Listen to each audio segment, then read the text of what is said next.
Buenos días, Ecomundo, ojalá 4RD. El Brexit arranca con un duro choque entre Londres y la Unión Europea. Vamos a fijar en pantalla, esta es la noticia importante en el día de hoy. En el día de ayer, el embajador británico ante la Unión Europea, Tim Barrow, se despide tras entregar la carta de Theresa May al presidente del Consejo Europeo, Donald Tusk. Theresa May condiciona la aportación a la seguridad a un buen pacto económico, mientras Angela Merkel no tolera la amenaza y se niega a negociar en paralelo. Y Donald Tusk hace un llamamiento a limitar los daños del proceso. Realmente, en Ecomundo nosotros habíamos monitoreado muy de cerca todo el tema de la salida del Brexit y sus implicaciones a nivel global y en Europa como tal. Hemos estado analizando y estudiando muy detenidamente desde el surgimiento tras la Segunda Guerra Mundial de ese concepto de la Comunidad Económica Europea. Y justo comentábamos, ya en su etapa de finales de los 80, luego del gobierno de la Thatcher y de Ronald Reagan, y cómo operó esa transición en Europa, cómo el vacío de poder que se creó en la Europa central y oriental con la caída del comunismo y el derrumbamiento de la URSS, del muro de Berlín, hizo que la Comunidad Económica Europea se erigiera como una organización que garantizaba estabilidad en medio de una Europa convulsa. De hecho, las nuevas democracias surgidas de la caída del comunismo se precipitaron a iniciar negociaciones para la adhesión a la Comunidad Económica Europea. Un último elemento que debemos tener en cuenta, a los que ya hemos venido analizando, es la inestabilidad financiera y monetaria que caracterizó el periodo y el crash bursátil de 1987 que afectó a las principales economías mundiales y de manera particular en Europa, y los problemas del sistema monetario europeo que terminaron por estallar en 1992. La libra esterlina y la lira italiana tuvieron que salir del sistema monetario europeo y la peseta española y el escudo portugués se vieron forzados a la devaluación. Fueron también factores que intervinieron para impulsar a los líderes políticos europeos a dar un paso decisivo en la marcha hacia la unidad europea. Todos estos factores destacados confluyeron para dar el gran paso adelante que supuso el Tratado de la Unión Europea. En 1989, a instancias de Jacques Delors, como hemos comentado, se convocó una conferencia intergubernamental para tratar la adopción definitiva de la Unión Monetaria Económica.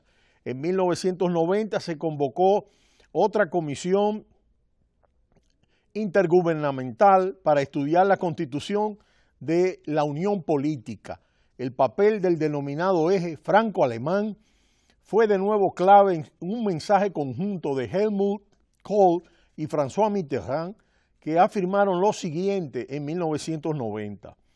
Juzgamos necesario acelerar la constitución política de la Unión de Europa de los 12. Recuérdense que hablábamos de la unión de los 3, de los 6, ahora de los 12.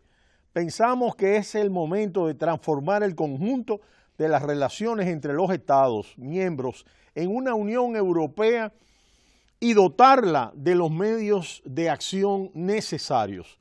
Tras casi 3 años de debates, en muchos casos circunscritos a las altas esferas políticas y sin la transparencia que la opinión pública europea demandaba, finalmente el Consejo Europeo, celebrado en Maastricht el 9 a 10 de diciembre de 1991, que aprobaba el Tratado de la Unión Europea, popularmente conocido como el Tratado de Maastricht. El tratado fue firmado y entró en vigor el 7 de febrero de 1992.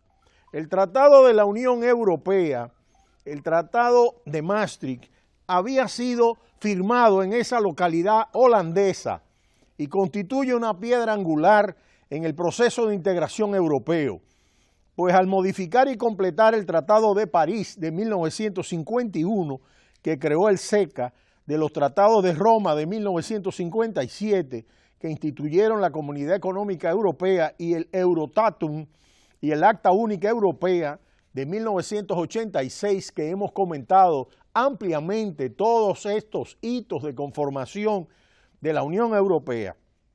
El Tratado de Maastricht consagra oficialmente el nombre de Unión Europea, que en lo adelante sustituirá al de la Comunidad Europea.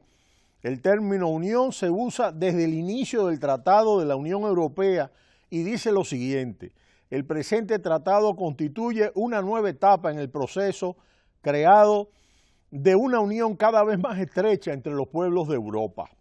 El tratado va a tener una estructura basada en 3 pilares. El central es el que se ha denominado el pilar comunitario, es decir, el recogido de los tratados comunitarios y sus diversas reformas, con sus instituciones, con competencias supranacionales.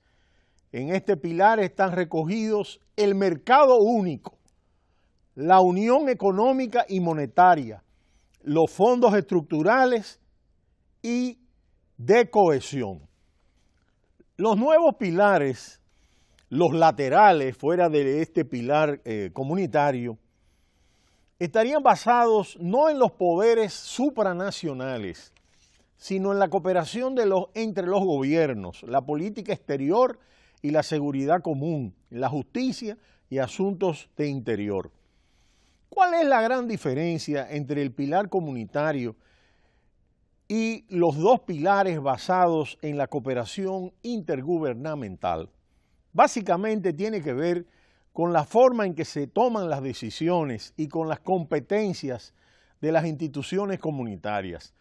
En los pilares de cooperación entre gobiernos, las decisiones han de tomarse por consenso y las competencias de la Comisión, el Parlamento Europeo o el Tribunal de Justicia son escasas. En el pilar comunitario, las decisiones se toman cada vez más por mayoría y el papel de las instituciones comunitarias es esencial. Con respecto al primer pilar, el comunitario, introduce importantes novedades. Primero, el reconocimiento de una ciudadanía europea. Segundo, el gran paso adelante, la unión económica y monetaria. Se tomó la decisión de crear una moneda única que recibirá el nombre de euro para el 1 de noviembre de 1999. Se acordó un plan estructurado en 3 fases. La primera, iniciada en 1990, concluiría el 31 de diciembre de 1993 y su objetivo sería la plena liberalización de la circulación de capitales. Del 1 de enero en la segunda fase de 1994 al 1 de enero de 1999, los países miembros debían de coordinar sus políticas económicas para conseguir sus objetivos fijados cuantitativamente y conocidos como criterios de convergencia, de reducción de la inflación, de los tipos de interés y de las fluctuaciones de cambio entre las monedas europeas y de control del déficit y la deuda pública. Los países que alcanzaran la tercera fase en el Consejo Europeo, reunido en diciembre de 1995 en Madrid, se dio nombre definitivo a la nueva moneda única europea, el euro. En la tercera fase, a partir del 1 de enero de 1992, se da la creación de la moneda única, el euro, la fijación irreversible de su equivalencia con las monedas que participaran y el establecimiento de un Banco Central Europeo. Los países que accedieron en 1999 a lo que se ha denominado zona euro fueron 11. España, Portugal, Italia, Bélgica, Países Bajos, Luxemburgo, Francia, Alemania, Austria, Irlanda y Finlandia. 4 países. El Reino Unido, ojo, el Brexit, ¿no? El que hoy se despega de la Unión Europea, la primera separación en 60 años. Grecia, Dinamarca y Suecia han quedado fuera del euro. Es interesante, sobre todo, este proceso de divorcio en el que Angela Merkel destaca que no será tan sencillo y que no está de acuerdo en negociar en paralelo todo lo que es el pacto económico de acceso al mercado único, con todo el tema de la movilidad de los ciudadanos, de los trabajadores. Recordemos lo que dijo Winston Churchill.